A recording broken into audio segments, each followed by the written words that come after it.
Welcome to KB on the Go, and today I'm on the go in Melbourne at ISACA's Beyond Tomorrow conference. I'll be reporting on the ground here at Collins Square Event Centre. Beyond Tomorrow focuses on technology, process, and people with 5 keynote sessions, 24 presentations, panel sessions, fireside chats with over 30 thought leaders and subject matter experts, plus so much more. So, for this bonus episode, I've lined up a few interviews from the members, including CEO of ISACA, Erik Prusch. So please stay tuned. Joining me now in person is Erik Prusch, Chief Executive Officer from ISACA. So Erik, thanks for joining all the way from the US and welcome. Thank you very much. So Erik, you've recently joined ISACA just over a year ago as the CEO. So maybe talk us through your vision. I joined ISACA to lead an organization, that's been around since 1969, 180,000 members across the globe, 225 chapters affiliated with ISACA in 188 countries. And the opportunity for me was a great one, which is I wanted to find an organization that not only had a reason for being, but did it better than anybody else. And one of the things that ISACA really showed me is what the capability of 180,000 people all moving together in a direction to create opportunities for all of them can mean. How does it work? And ISACA is one of those rare instances where an organization is so passionate, so engaged, not only about their professions, but the membership in ISACA, that it's astounding. There's nothing like it. And that's demonstrated by not only our returning members, we have a very high retention rate on members, but how long they stay members with us and how active they are in the chapters and in really leading ISACA forward. And the vision is really about those members. It's about bringing capability to all of those members to allow them to pursue their careers, to pursue their journeys, and make certain that they are the experts at what they do, that they are the leaders and they are the knowledge centers within their enterprises and are able to deliver outsized impact into their organizations.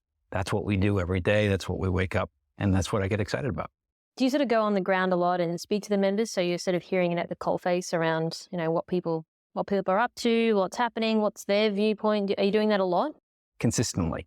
I think that's part of what we think about our advantage is that 180,000 across the globe. I liken it to being crowdsourced, right? We're crowdsourcing not only where this industry should go, they're also crowdsourcing what are the ways that we're conveying information and feeding them in terms of where they're going in their careers and how they're getting there. What that allows us to be is real time in what we do. So we can be fastest to create solutions. We can also be the most instructive in terms of having the ability to not only certify or develop content or develop training, but we're end to end in terms of those members, where others may just focus on certification or they may just focus on training. We're able to provide, I think, an end-to-end for those members. But 180,000 people are touch points into all of their enterprises and all of the geographies that we represent. The reason why I ask you that question is, like you've just touched on, 180,000 people is a lot of people. And a lot of, CEOs and executives, they have a security detail, they're in their car, they're not going out and talking to the person that's on the front line or at the front desk. So I think it's important that people who are listening to this, who are ISACA members or willing to, become an ISACA member, they understand that, because I think it's important. And I've watched a lot of that Undercover Boss show. And I think that sometimes when those people go undercover and actually see at the coalface what people are dealing with, it really changes their perspective. And I think that's an important thing because it is built on members. That's correct. So I appreciate you sharing that. So I'm aware that AI is a focus for you. So maybe tell us more. And I know that it's been discussed a lot here today. And I've had a few sort of soundbite interviews with a few people touching on AI. But maybe I'd love to hear your thoughts. Wherever that takes you, please start. AI is a new frontier. Everything's changing as a result of it. How we do our jobs, what areas of opportunity there are, what areas of threat there are. Everything that we've touched is changing with AI. So much so that it's becoming a part of our common speak. ISACA has delivered 6 new courses in record time in order to make certain that our members understand AI, but we're uncovering what the needs are. We're uncovering what the level of understanding with our experts are, and making certain that we're helping to guide our members going forward. I've said it before, I think one of the biggest challenges for us is that we don't even understand the problem.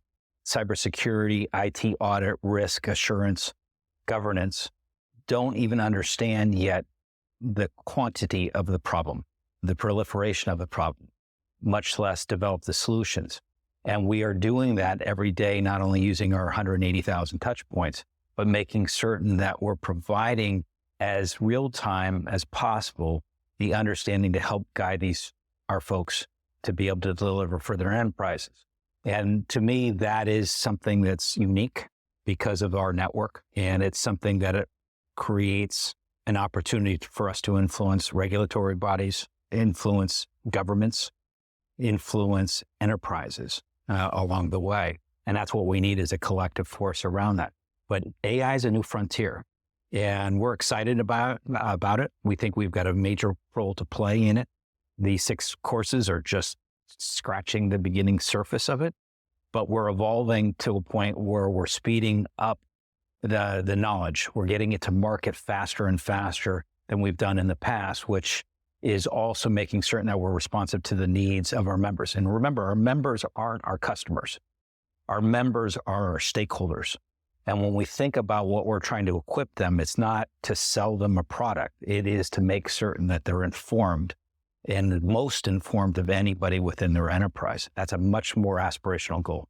So a couple of things in there. You said we, as in ISACA, play a major role. What does that look like? It's end-to-end understanding of how this is coming into the enterprise. We need to know where threats are. We need to understand the procedures that we're going to deploy. We need to understand the risk that enterprises are taking on when they're introducing AI into their companies. It is understanding it end to end, as we've done before. And the only difference is when that landscape changed 9 months ago significantly, and it wasn't that AI was created 9 months ago, it came to such a significant role within enterprise 9 months ago, that all of a sudden we now are into that crunch phase of making certain that we understand it end to end. And it's still evolving. So we're trying to get out in front of something that is constantly evolving. The only way you're going to do that is with scale. You're going to do that with those touch points, and you're going to do it by being responsive to those stakeholders in the ways that they need to be informed. But we still have so far to go. When we ask our members, how well do they understand it? It's not enough. When we ask enterprises, how well do they understand it? It's not enough. We've got to go further, faster, and in a much more significant and scalable way than we've ever done before. And how would you know if you understood something enough? So I don't know that there's ever enough, right? But there gets to degrees of confidence, right? Maybe the incidences of go down through time as a percentage of total, right? Maybe our confidence of being able to anticipate problems gets better. But I don't know that there's ever enough. I don't think that there's ever been a time that we said, we're good from a cybersecurity standpoint, right? Because we continue to have breaches, and it's not AI related. These are old school breaches, whether it's updates or other problems that get thrust into our environments. The dependence on working with other institutions or other enterprises gets impacting ours, right? So making certain if you think about what we have from a digital trust perspective, it is to make certain everybody is working in a coordinated manner, that you understand all of your vulnerabilities, whether in your firewall or outside of your firewall. Suppliers, employees, customers, every aspect is a potential vulnerability. What we have to do, though, is we have to evolve faster than the problems are evolving in order to make headway on it. And we're not at that point yet, meaning as an industry, as cybersecurity, IT audit, risk, governance, we haven't evolved faster than AI is evolving currently. Do you think as well, from my understanding of interviewing people like yourself on the show, the parallels that I'm drawing is, like you said, it's a new frontier, it's a new sort of thing in terms of how familiar people are with the problem. Do you think this is going to take time? And I feel like that's such a cop-out of an answer, because everything, of course, takes time. But what I mean by that is, look at when the internet came out in the 90s, right? he was saying it wasn't going to go anywhere. It took a bit of time for people to understand how it works. How can people leverage it, whether it's for good or bad? Do you think the same sort of approach is going to happen with AI? I think that AI has the ability to proliferate well beyond what the internet started out as. And while there is definitely a parallel, which is there's always going to be bad guys, there's always going to be malfeasance, there's always going to be some challenge that is identified with everything that we do. I think the fact of the matter is what we've got is a different scale of problem than we had when the internet started. In the 90s, when you had a bad website or you had a bad actor, it was pretty easy to identify, or it was easier to identify and it was easier to discontinue because it wasn't everywhere all at the same time. I think with AI, it is in more aspects than the internet is. It's not just in one medium. It's not just through one access point. There is now infinite numbers of access points. And I think that makes the scale of the problem greater. I think that means that our knowledge and capability has to be much greater than it's been in the past. We've got to retool, reskill along the way. So going back to your comment around like people quite don't understand sort of maybe the fidelity of the problem. Do you think anyone on this earth really does understand it though? No, I don't. And even if people understand it more than others, the question is whether they're going to be using it for good purposes or whether they're going to be using it for bad purposes. I think what we've got to do is make certain that we're setting those standards, that we're having those discussions, we're making those determinations, how society wants to use AI. I think that is as important as anything else. I think there's a lot of money that's behind AI. There's not only the money around developing AI or incorporating AI, but there's also market capitalizations that are reflecting whether or not AI is within. And we're talking about trillions of dollars, right? We've seen NVIDIA grow so dramatically at the possibility of AI. And that's just from a chipset standpoint. We haven't even thought about the downstream consequences. So you've got a lot of money that's moving in to try and exploit AI. And now the question is how do we make certain that that is all being done consistent with what society wants to be done, whether that's ethical or whether that's our ethics, I'll say, or whether that's understanding vulnerabilities or whether that's understanding IP. I mean, you think about the problems, they're significant. None of them are easy. There's not one problem in this that's easy. Ethics is not easy. While an enterprise can determine the ethics that they want to deploy, the fact of the matter is what matters equally as much as what are the other competitors to that company are doing and how are they doing it. And then on top of that, it's what does society or the local governments or federal governments of countries want to do on top of that. And what you see is lots of layers that we've got to permeate or penetrate through, I'll say, in order to make certain we've got those common structures necessary in order to make this to be productive and be utilized in the best possible way. I've spoken to other ISACA people, Mary Carmichael, Janai Marinkovic, about regulation, what ISACA is doing in that space. But I want to hear maybe your perspective on how do we get to that point of regulation, but also in my discussions with people, they're sort of just saying, well, the government needs to regulate it. Do you think people are perhaps just throwing that problem over the fence? We're like, okay, well, you guys deal with it. And do you think anyone really knows how to deal with it effectively? Yeah, I think we're still learning. I think advocacy is certainly an important element of it, but I can go back to some reactions that were really difficult, were not guided well, like the adoption of SOX was a really good one in the 2000s. Early 2000s, where it was in response to a problem. It had little guidance to it. It had marginal effectiveness, and it had a very long tail that required evolution through time to get better. What was the purpose of it? How did the regulation come to be? And that was a very narrow problem that it was trying to solve, or relative to AI, a very narrow problem. Yes, I don't think it's good enough just to say the government will take care of it. Much the same way as we have regulation today around anti-competitiveness that doesn't seem to be working in terms of preventing problems from occurring. We've got to do better We've got to engage in the conversations. We've got to get the adoption of a set of standards that we can all understand and benefit from, and self-regulate as much as outside regulation is going to do. If we don't, then I think the problem is going to continue to proliferate unchecked as it is, I think, today. So I like to live with the philosophy that majority of people out there in the world are good people, and there are bad people. So to your earlier point around some people may use AI for good and for bad. So would following that sort of track a bit more, would you say that majority of people will use AI for good? Or do you think that maybe more people may use it for bad, if you had to hypothesize? Yeah, I wouldn't even want to speculate on it because I believe the same thing. I think more people are good. I think the bad guys are in smaller numbers.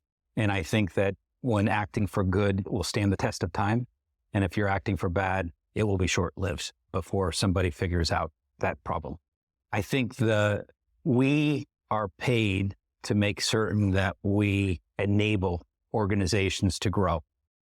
We enable organizations to grow the right way.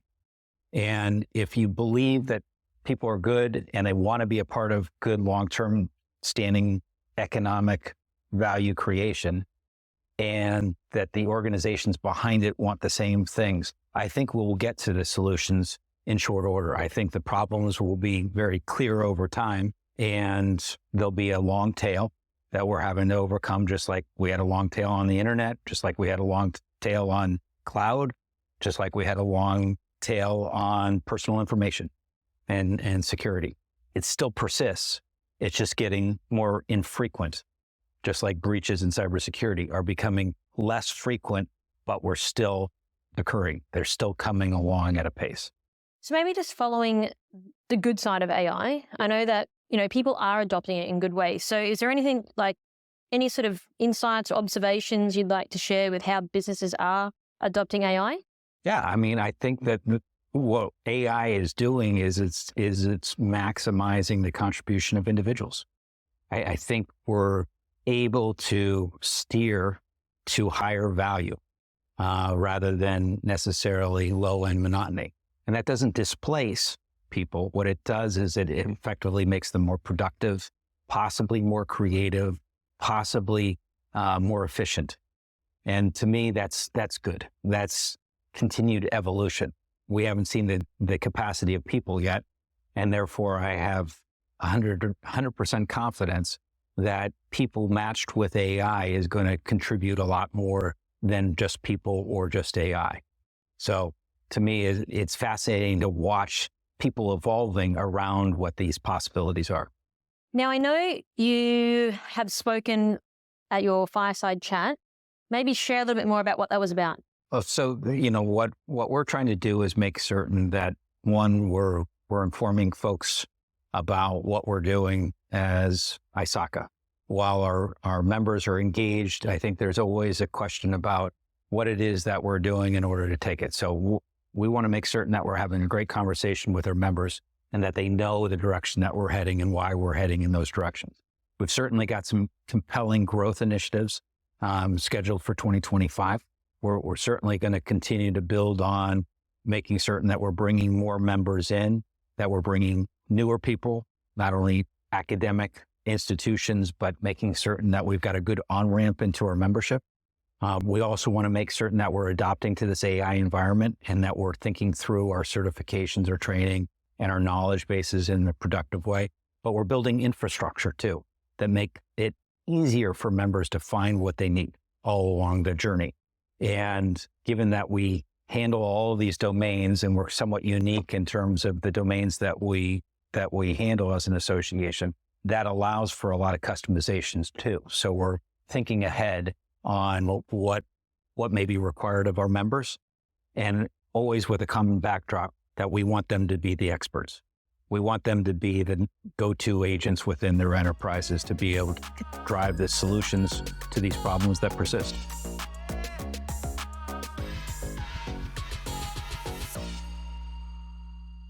Joining me now in person is Chirag Joshi, founder, 7 Real Cyber. Chirag, thanks for joining me back on the show and welcome. Thanks, KB. Always such a pleasure to see you. So Chirag, I'm aware that you presented today, so please tell us, what did you present on? So my talk's going to be on the Security of Critical Infrastructure Act and the practical challenges and implementation that has come about with the SOCI Act, as we call it. And it's also beyond that, right? In terms of the lessons that organizations can glean when it comes to looking at their cybersecurity postures in a more holistic manner. So that's our talk. But beyond just cybersecurity, we're also going to cover a very important part of SOCI, that is supply chain and physical hazards. Okay, so when it comes to critical infrastructure, do you think it's one of those things that isn't like front of mind? It sort of feels a little bit relegated in terms of, even from a media point of view, there's not a lot of content out there about critical infrastructure. And it is in fact critical because we rely on it every day, but it just seems like one of those things that maybe isn't as prominent as perhaps it should be. What are your thoughts on that? It's going to be an education journey. So the Act itself requires the regulated entities. There's a certain number of entities who are covered by, and industries covered by the SOCI Act.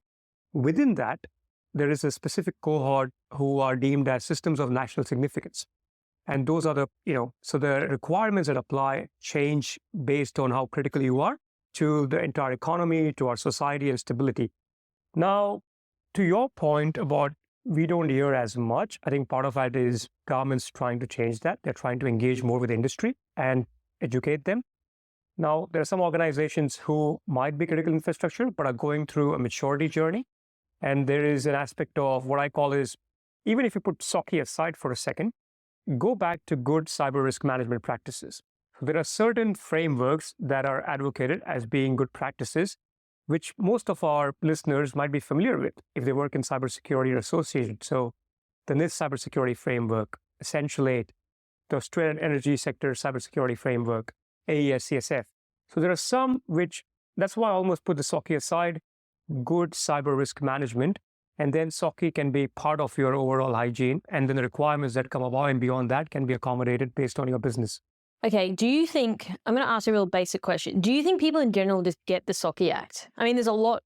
Have you read it? Like, it's like 400 plus pages. Like, it's a lot to wrap your head around, right?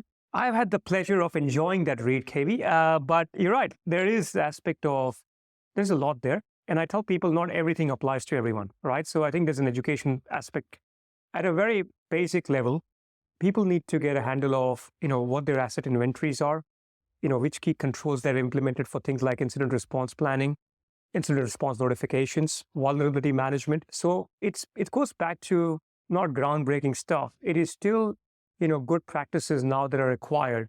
So there are certain aspects of SOCI Act which were initially, when it was talked about a lot, which is, government stepping in to assist when required. That created some concerns. But I think by and large, the industry has largely found its feet with regards to working with the government on that front. So yeah, look, it's by design, it's not a very exciting topic. I just think if you put confusion aside, go back to proper cyber risk management, that'll solve most of your problems. Joining me now in person is Francine Hoo, Director from KPMG. So Francine, thanks for joining. Welcome. Thank you. Thanks for having me. So I know that you've recently had your session you presented on AI, but tell us, what did you present on? So I did present on AI. We did talk a little bit about, the war stories, what we think that are concerns of like board and people at the moment. But I think the most important part is how it actually interacted with how we protect people and planet. And just talking about my experiences and what I'm seeing and how we're helping people build that infrastructure out. So as they develop, what are the questions to ask? What are the measures that they can implement? So in terms of what you're seeing now in terms of adoption with, would you say people are still trying to get their head around like how to leverage it properly in organizations? Yes, I would say so. I'd say it depends on people's appetite for how much they're willing to fail, how much they can afford to fail. It's at different maturities. It's funny because AI has been around for a long time. I think Gen AI has actually just made it just more popular. So now the real questions are being asked, about what is this? What are we doing? Are we happy about it? And I think culminated with just everyone's awareness of how your personal information matters in here. It's just, everything's come together. And I think that's why there's a lot more awareness of the fact that it's around. What do I want to do? And do I actually want to be on that journey? Do you think people are happy about AI or Gen AI now as it really is, emerging quite hard in the market? It's an interesting question. And, we were I've been around with the team actually hosting panel events around the country. And the best question that's been asked is, who uses the internet daily? And hands up. Who uses it, hourly and within the hour? And hands are still up. And then it's who remembers when the internet started? Like my hands up, that's showing PH. Yeah, totally. Ding, ding, ding. And like, I couldn't even make that noise properly if I wanted to. But we are so willing to do that. And we are so willing to actually fly on planes with autopilot. And so we're so nervous about all the development now. I think it's because it's more the fact that people don't understand it. And there is a whole lot of misunderstanding that it is Terminator. So I remember when I was asked the question, I wasn't at KPMG, I was at another place. And I bumped into a friend who was in a bit of a tiz and we were doing this fire drill. And I'm like, you're right. And he's like, do you know what AI is? I thought, oh my God, I knew this question was going to come to me. And I kept really quiet because we were playing blockchain at that time. And he goes, you're thinking of the Terminator, aren't you? I said, not going to lie. Yes, the image is in my head. And he goes, I'll make it very simple for you. And look, this is pre-gen AI, by the way. He goes, AI is on steroids. Is a sushi is not a sushi. It's not. Is a sushi is a hot dog.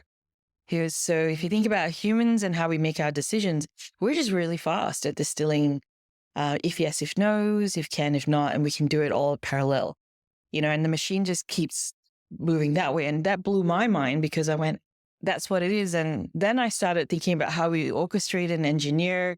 We'd orchestrated ways of showing people the value versus you're going to waste $1 million, by the way, investing in something you don't understand. And that's when it changed the landscape for me. So my experience with that was probably quite a few years ago. And I think a lot of people are going through that similar experience now. Where do you think people get this view of the whole Terminator thing from? Like, where did that, I get it, but obviously, you've got mainstream media out here that is sort of pushing that narrative. That's one thing. But when people do think about AI, they do often refer to pop culture Terminator. I think it's because if you actually look at the stats and the numbers, Terminator, Jaws came out when the baby boomers were around. Everyone is so scared of sharks, including me, for good reason. Terminator and, robots and that whole narrative, early 90s. So we were all watching that. We didn't have YouTube. We didn't have streaming devices. It was all about TV. It was all about movies. So it's etched in our brain. So we would think that that is the case. And I mean, it's not wrong. It's just it never got distilled what that was, And there's a lot of us that love Star Wars growing up as well, with the droids and everything.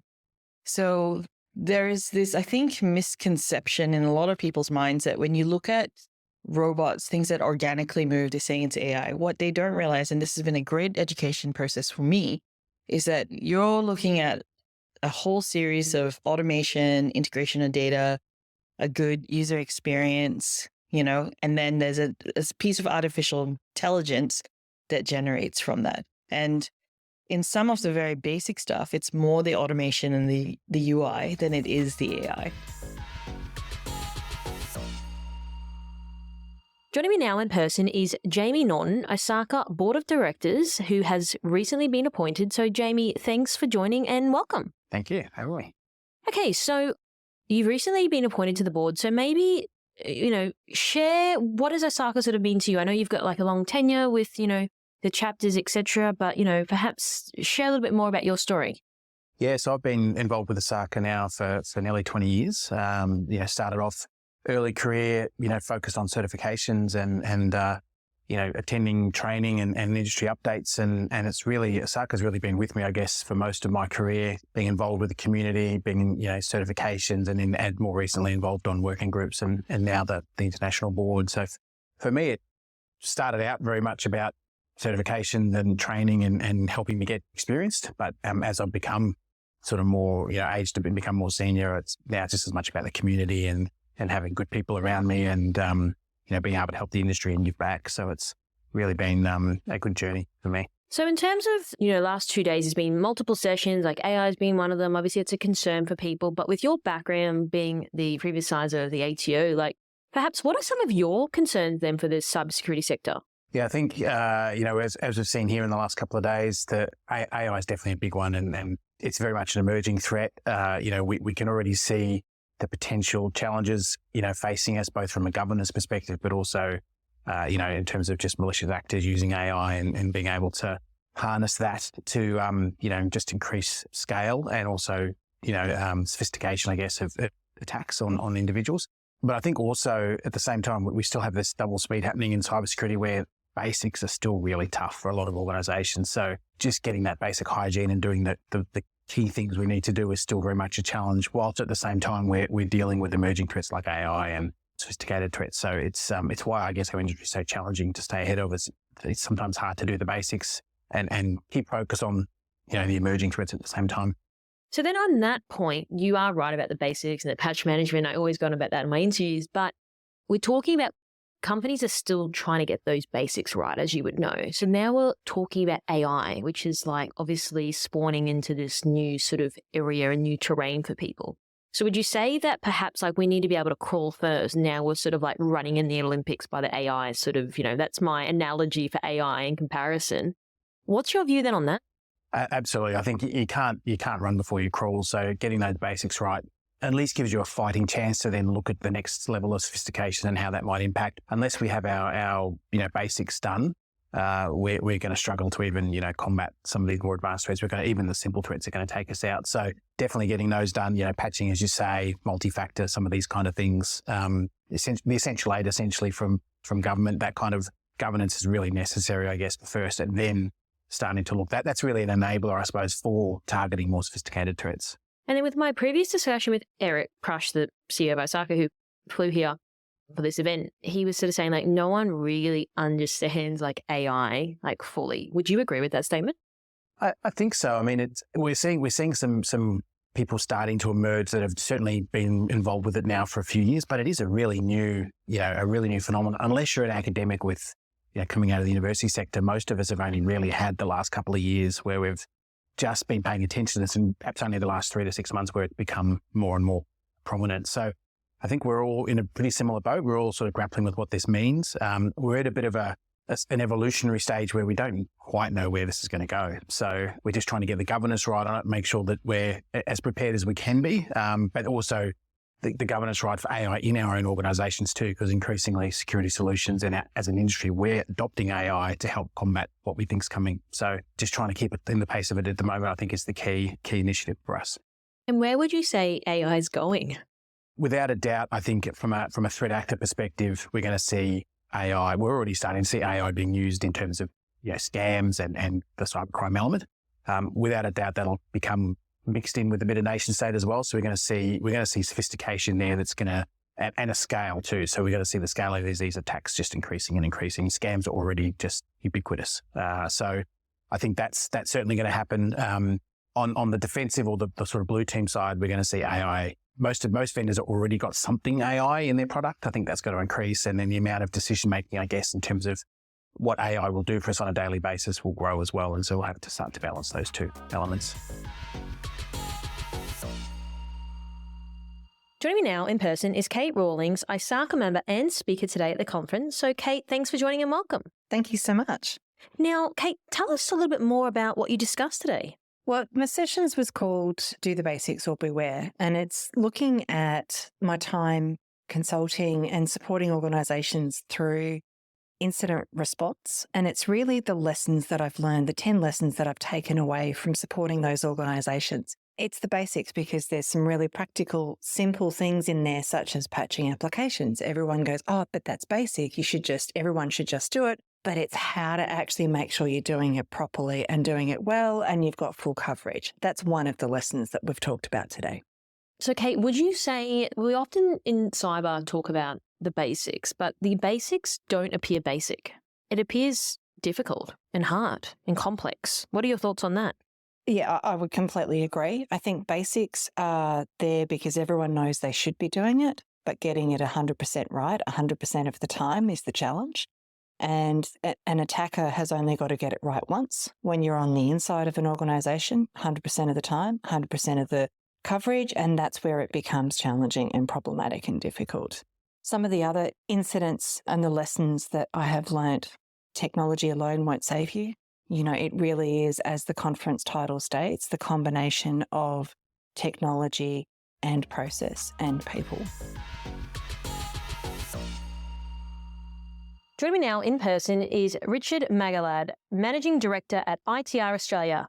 Richard, after 3 years, you've finally joined the interview, although it is a small little snippet, but here we are, I'll take it. So tell us, what did you present on today at the conference? Hi, KB. Yes, 3 years in the making. Good to be here and good to be at the ISACA conference. I just took part in a panel over at on how to manage your third-party risks, and we're going through some of the challenges that a lot of people in the industry are experiencing right now. With the recent high-profile incidents with the likes of Medibank and Octane and others as well, it just reminds us that the third party does form part of your attack surface, and therefore adequate management really needs to be put through just to make sure that we can trust that suppliers are doing the right thing for us and that we are also doing the right thing for our suppliers. Yeah. Do you think in terms of like the whole risk around, third-party suppliers and supply chain, would you say people are now worried because they need these suppliers to make their business run? So do you think there is this fear or this anxiety to be like, well, kind of can't do my business without them, but also I'm now fearful if there's an outage or there's an incident that I'm now being impacted by it? Yeah, there definitely is. There's this realization, especially after in the last couple of years, because prior to these high-profile incidents, we have always been using suppliers for decades now. And the thing is, we're always under the impression that our suppliers will always do the best for us because they have a motivation to look after us. They want to earn the income that they derive from looking after our business. But now that we're learning more and more so, there's some element of doubt is coming into all industries. We're all now starting to look at what are the suppliers doing or are they doing enough? And there's definitely a bit of paranoia that's coming in there. The other aspect of that as well is some of the suppliers are then responding and doing the right thing by making their business more resilient. But at the same token, unfortunately, there's a small number of suppliers who are then starting to duck for cover. And they're the ones that we need to weed out because they're the ones that could be the next high-profile breach as well. What do you mean by duck for cover?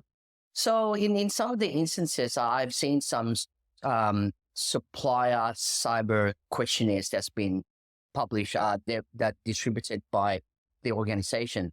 Then I've been in one of those in those panels where I then look at the response from the supplier, and just looking at the response, knowing what I know in the industry, I then start to doubt this doesn't sound true because of what I know from a particular supplier. So then what triggers is we then go back to them and say, okay, well, thank you for the response, but we want evidence now. And next thing you know, they stop taking our phone calls. And then in a small number of suppliers, they've actually terminated the contract. And in some of them, then they wanted to recontract and they watered down the terms and conditions.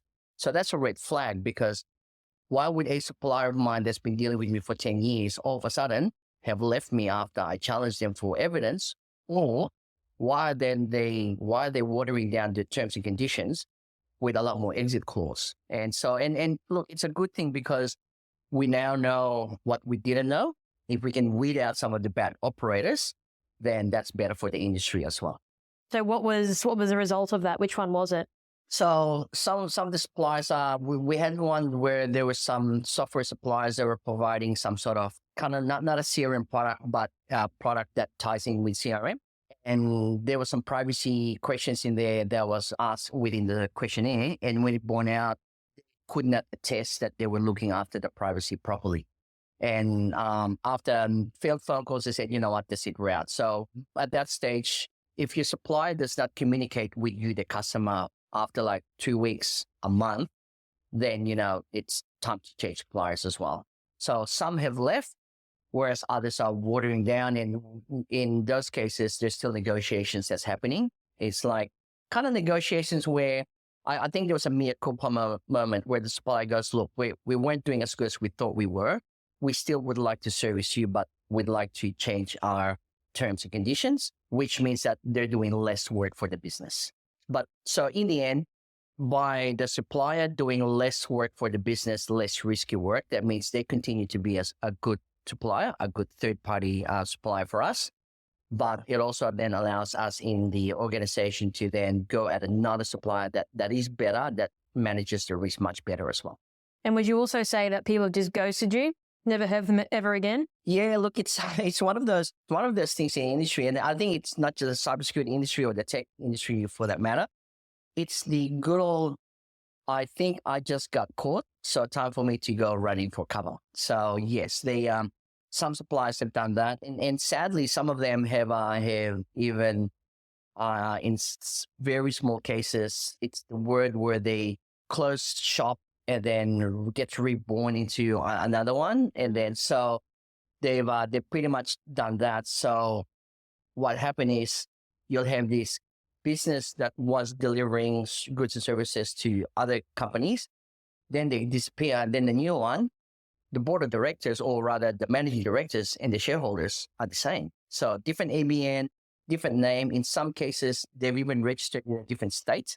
But then you do a background check and a due diligence on the owners through ASIC, which, hello, it's public knowledge.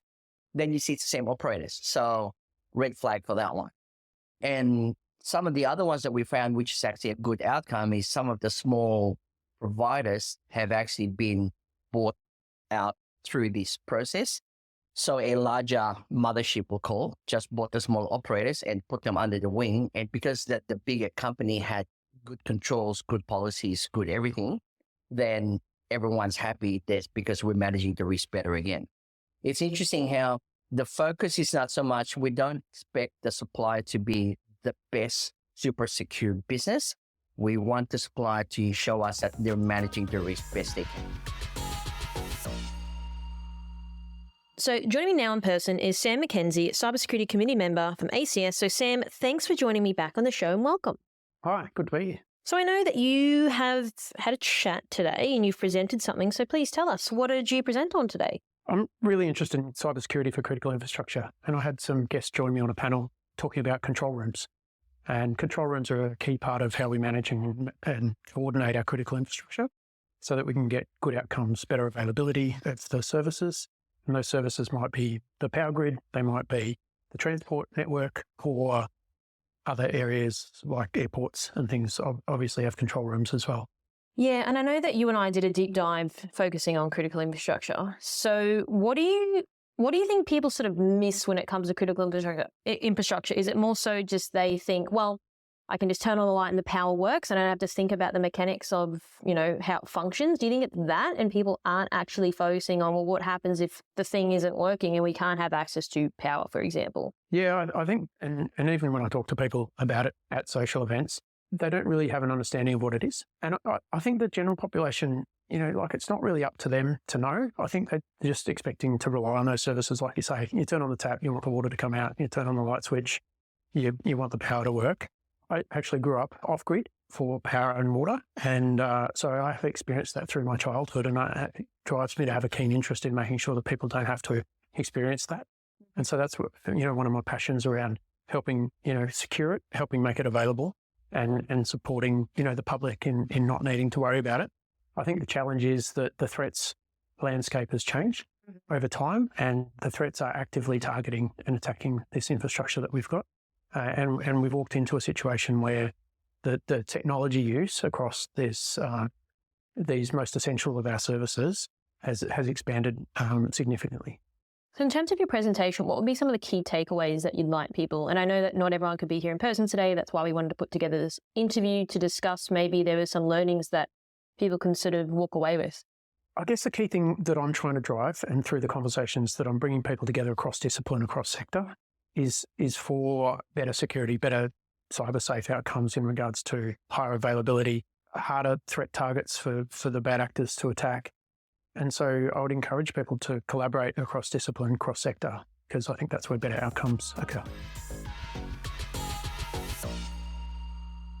Okay, so joining me now in person is Wayne Rodriguez, security architect from Insignia Financial. So Wayne, thanks for joining and welcome. It's wonderful to finally meet you in person. Likewise, Carissa. So tell us, You've got a bit of a journey with ISACA and how you got involved. So talk us through what does that look like, and how did you get involved with ISACA? Yes, definitely. So my journey started about 12 years ago, back in 2012.